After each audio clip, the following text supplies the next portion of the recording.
राम राम. गुलाबजाम भेटलं अख्खं ताट तसं राहिलं तरी झालं, पण गुलाबजामाचं गोळं मात्र पोटात गेलंच पाहिजे. आता विषय इथं महत्वाचा झाला होता. इथं मानाची कुरवली नवरदेव स्टेजवर येऊन उभा राहिला तरी मी जेवणाच्या ताटावरच होती. मग फायनली कसं तरी जेवण ओरखलं आणि पोचलो लग्नाची. हिथं भाऊला बामण सांगत होता आजपासून 7च्या आत घरात यायचं, दळण्याचा डबा, पिठाचा डबा, साखर 1 किलो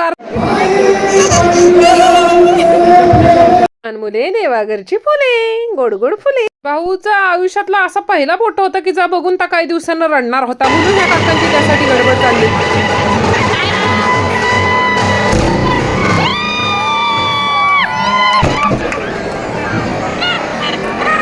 झालं, आजपासून संपला विषय. जेवणाची सोय मंडपाच्या उजव्या बाजूला केली आहे.